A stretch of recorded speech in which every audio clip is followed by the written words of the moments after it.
So guys, I've had the iPhone 16 models for almost a week now and I've had a good time playing around with them. They're absolutely amazing. But one thing I have noticed though, with the iPhone 16 especially, it's a more polished off model this year round and there's quite a few pro features. So what I want to do for you today is, I want to show you the difference in what you're getting with the iPhone 16 Pro Max, the top end model, to the lowest end model, the iPhone 16. What has a difference between both of these of $400 if you went for the baseline model, and compare in what you're actually getting with the iPhone 16 Pro Max for paying $400 more, or if you decide to spend $400 less, what you'll actually get with the iPhone 16. But to make this video fair, I think we'll go for the cheapest iPhone versus the most expensive iPhone. But like I said, we'll keep it at the base storage for this video. But before we get into today's comparison, a quick word from today's sponsor. So then, just quickly, if you've got yourself a brand new iPhone 16 model or thinking of getting yourself a brand new iPhone 16, then you should check out some of these cases from ESR, and especially with their stash stand case, they are absolutely amazing. All these cases here have a camera guard, as you can see, but this camera guard is also quite special that you can actually position it to stand up your phone. So this allows you to watch the latest videos of me if you wanted to do that, or your latest movies if you want to do that too, or catch up on a TV series. This is really helpful to actually have this. You can choose from anything from a 15 to an 85-degree angle, so you can get the perfect viewing experience for any activity. And then the great thing about all these stash cases, they're also MagSafe compatible, so you can plug on, say, a MagSafe power bank, for example, from ESR, and it can charge up your phone, and then you can also just flip out the camera stand, and then you can continue watching your movie while the accessory is still attached. What's amazing. But the cases also protect your phone too. Just like here, I've got this amazing Ultimate Cyber Tough case from ESR. And it's been engineered with a 3-layer design that can actually withstand any drops from up to 23 foot. And then the cloud soft cases like this pink one that I have right here, what you can also get in different colors too, and also this hybrid case, as you can see right here, well, both of these can also withstand a drop up to 11 foot. There's a case here for everybody, and on top of this too, the cases include shock absorbing air guard corners. So this includes the 1.2mm raised screen edge, and also the 0.7mm camera guard. And obviously if you close that stand as well, you get a bit more extra protection on the back of your camera lenses right here. And if you want to protect your phone further, you can use ESR's Armorite screen protector too, with its easy tool to apply onto your phone. And if you want to check out any of these cases from ESR, because they're absolutely amazing, do check out all the details that are below in the description, what I'm showing right now to you guys, and you can get yourself some fantastic deals on some brand new cases from ESR. And with that then guys, let's return back to the main video. Now, like I said, both these models are very similar, but also they have a lot of differences too. And first of all, let's have a look at the body design and see what we're getting right here. So what I'd say is straight away is the colour. Look at it, and even the feeling on the back here is just amazing on both these phones. But the blue, I'm gonna have to say, I'm a massive fan of this. It's a striking great colour. They feel exactly the same on texture on the back for both of these phones, but really after that, that's where things start to change. I would actually say if I get the buttons the same side here and everything, I'll just show you here, is that obviously we have the aluminum or aluminium, depending on where you are in the world, on the iPhone 16 and the 16 Plus, but we have titanium now on the actual 16 Pro and the 16 Pro Max. But button-wise, they're exactly the same, and even on this side, the buttons are exactly the same. We have the power button, but we also do have the new capture button. Now, the only thing I do want to notice, you can see it here, the titanium smudges far more with fingerprints compared to, say, the iPhone 16. And then even on the top here, you can see the antennas are exactly the same. Try and get it into the light a little bit more. This is the problem with having a black iPhone. But let's have a look at the bottom. And we can see we do have USB-C ports at the bottom and a different amount of drill holes, because we have a slightly smaller phone with the iPhone 16. There's one less there, one less hole both sides. But overall, really, like I said, they feel the same. The size difference you can actually see here, definitely. And obviously the camera lens is a completely sort of different setup now, what we have on the iPhone 16 and the 16 Plus. So next, let's talk about the actual displays and the differences here, because obviously I'd probably say this is probably the biggest difference you're going to notice. So the cheapest iPhone, the iPhone 16, has a 6.1-inch display, whereas the new iPhone 16 Pro Max has a 6.9-inch display, gone up from the 6.7-inch. It's definitely a larger display this time, and obviously even seeing here, you can tell there is a difference in the size, and even using them, yeah, you can feel that and see that. But what I would also say is that the actual screen on the iPhone 16 Pro Max to me just seems a bit more clearer. And I think one of the main reasons behind that is to do with Pro Motion. Whenever I'm swiping through and using this phone, the animations just feel extra buttery smooth and I absolutely love it. Not to say that the iPhone 16 doesn't, it doesn't feel it's lagging or anything, but you know, come on Apple, it's about time we actually had a 120 Hz or even a 90 Hz inside of this phone. Give it a bit of love in that screen department, because obviously loads of other cheaper Android phones out there have 120 Hz and 90 Hz, and you know, they really need to push this into this, Apple does. But what I would say is probably for a 60 Hz screen out there, this is definitely the best one you can get. Now both these screens are also super bright. Both of them can go up to 2000 nits, what was really great. So if you're using these outside, there are no problems there whatsoever with sun glare hitting them. You really get a bright screen with them. But then another difference what you have is the iPhone 16 also has thicker bezels around the side, whereas the iPhone 16 Pro Max, well, they are amazing. They are tiny, thin. But overall, both are great, and whenever you're actually just using an iPhone 16 just to, say, watch videos or things like this, where generally most videos are 60 frames per second or below, so 60 Hz, well, really, you cannot tell the difference between both these phones. They just are both OLED panels, and they both pop. They're both really great at their contrast ratios, and I can't really fault them in that sort of way. So really, the only time when you really see the 120 Hz is moving around, say, in a browser, or for example, when you're moving around through the app menu screen, but apart from that, you can't really notice it. But then, next of all, what about performance and software on both of these phones? Let's have a look here at the A18 versus the A18 Pro. And let me show you Geekbench first of all, Geekbench 6. So I've got both the phones set up, ready to go here, so you can see they've both got 8GB of RAM, running iOS 18.1, but with that, let's get started then. So let's go into this and let's run the CPU benchmark on both of these phones. Now obviously the test is going to take a while on both these phones, so what I've actually decided to do, I know what I'll do, I'll speed up this video for you. And here we are, here's the results. So you can see they're very similar for the CPU. Only just slightly ahead is the iPhone 16 Pro Max with the A18 Pro. Just look at that difference there. It's hardly anything. We're not even talking probably 1% difference here in CPU single core or in multi-core score. It is so negligible. It's so close. So really for CPU performance, just using your phone for day-to-day performance, you're going to get exactly the same here on iOS 18.1. So really there is no differences whatsoever. But let's have a look then at graphics next of all.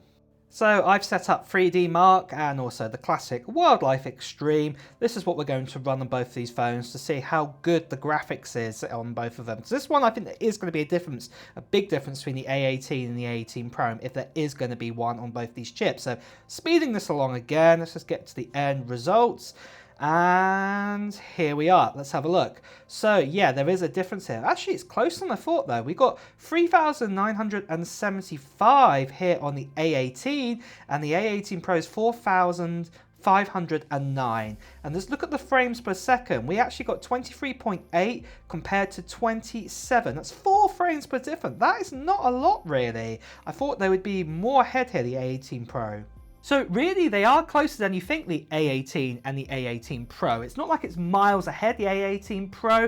And to be deadly honest, for most of the tasks that you're going to be using on the A18, it's going to be very similar to like the iPhone 15 Pro Max kind of experience with the A17 Pro. You're not really going to get a huge amount more difference, say, on an iPhone 16 Pro Max with having that A18 Pro. It's good to have, but really that is it. I cannot really see the actual differences there. And one other area you won't really see differences, and that's to do with the software. Both of these phones can run iOS 18, and of course what I've done is I've updated them already to iOS 18.1 public beta, just to show you here. And we got Apple Intelligence on both of these phones, and they can do exactly the same jobs. They're absolutely incredible. Apple Intelligence really gives it that boost up there, and the iOS 18 experience is practically identical on both these phones. You cannot see any differences there. So from that point of view, really you're going to get exactly the same. And even most likely for software updates into the future here, we're probably going to be getting 7 years of software updates on both the models, the iPhone 16, the iPhone 16 Plus,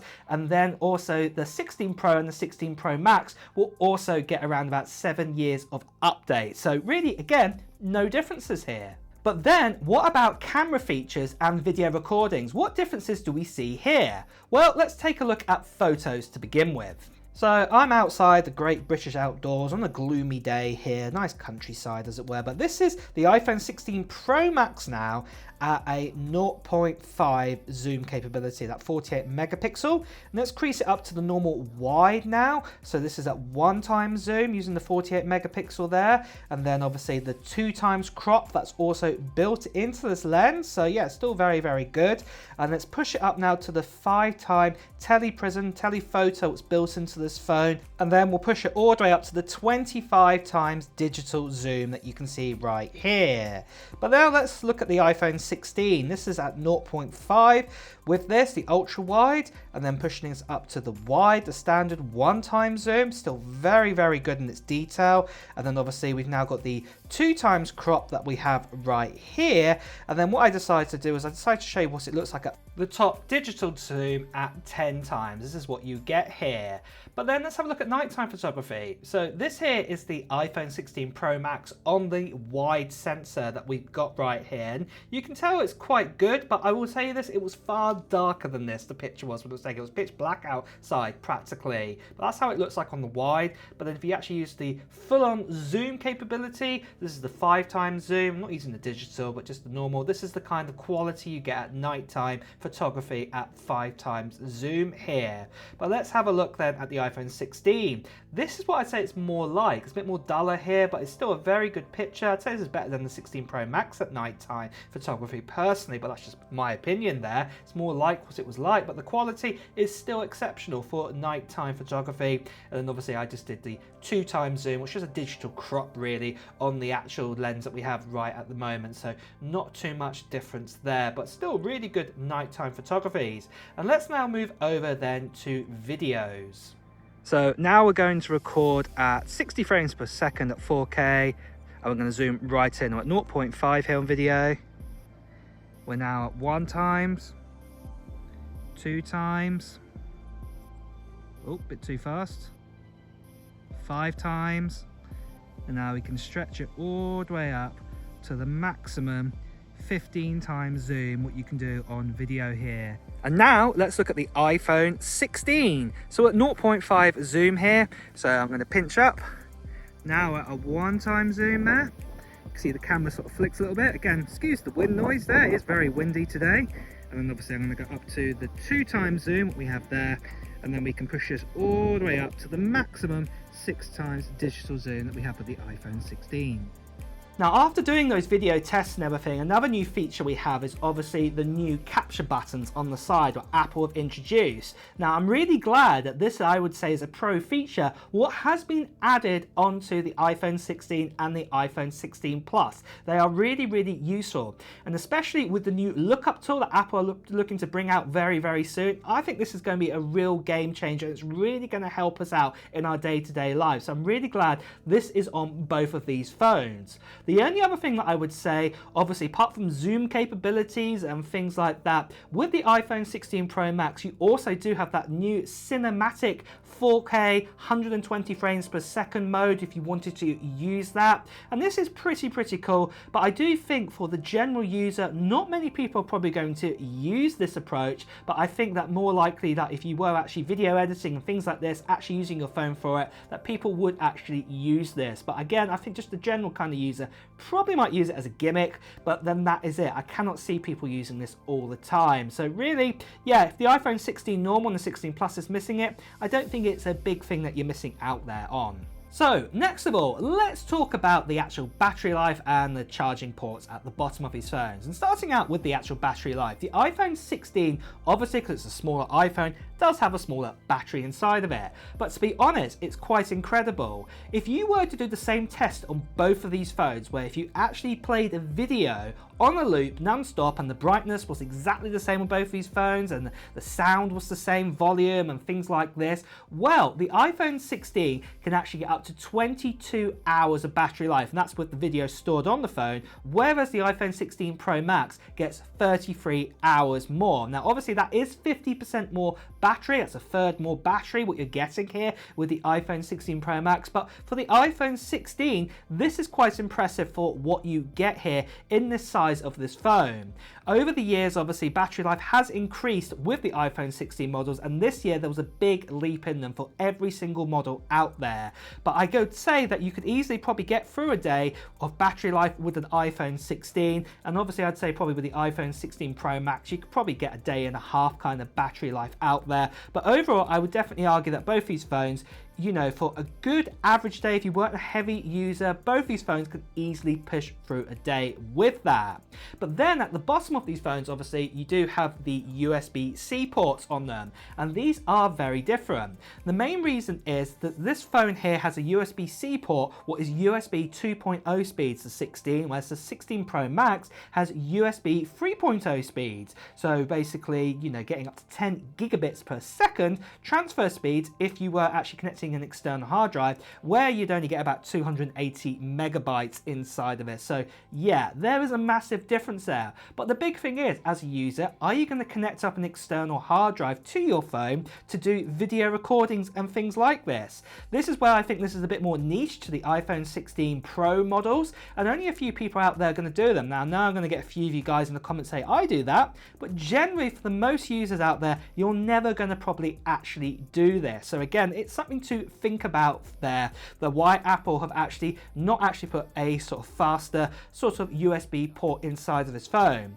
But for actual charging speeds, well, charging up these phones are very similar. Apple are now claiming that you can get up to 45 watts. What personally I do not believe. I think it's actually less than this. I think it's probably more like about up to 30 watts of speed. But then for the actual MagSafe ports on the back of them, both of them can actually charge up to 25 watts using the brand new MagSafe charger out there. And I know that this is definitely possible on both of these phones, which is super impressive. But then finally, what about the value of the phones and also pricing and things like this? So personally, I do think that the iPhone 16 comes in at a great price. And I think if there was one thing I would change about this phone, is definitely to do with that screen. It needs to be 120 Hertz, especially in 2024 for a $800 phone out there. That's just really crazy. It doesn't have that. If that was on here, I would personally be saying to a lot of people, this is definitely a great phone to go for, because you're getting so many features what you get on both of these phones. And like I said, you get things like the capture button, for example, and you're getting most of the new features, all the new Apple Intelligence features, and generally speaking, even with the camera, there's not much difference apart from that zoom capability. We're getting very similar features between both of these phones. But at the end of the day, if you want the best of the best and the largest battery life, the largest screen out there and the best screen out there, and also better zoom capabilities, and also you can use that 4K cinematic approach, well then obviously, yeah, I would say that the new iPhone 16 Pro Max is the best phone for you. But like I said, the thing, it depends on the user, and I wouldn't always say that going for the best is always right for you. It depends if you're really going to use all those extra features for $400 more. But with that though guys, I am very impressed with the iPhone 16 this year, and obviously I do say that you are saving a lot of money, and it's definitely one of the better phones I've seen as a base model from Apple in multiple years now, ever since say probably the iPhone sort of 13. So with that, what I would say is do consider it. But let me know your thoughts as well guys in the comments below. What phone would you pick for, and who else would you pick a phone like this for? Would you pick something else like for your loved one or something like that? Let me know in the comments below. And with that as well, it's time to wrap up this video. So if you have enjoyed watching it, please do press the like button, and also if you want to hear the latest Apple news, reviews, comparisons like today, make sure you subscribe to the channel and also hit that notification bell. Until next time guys, I'll see you really soon. Take care. Bye bye.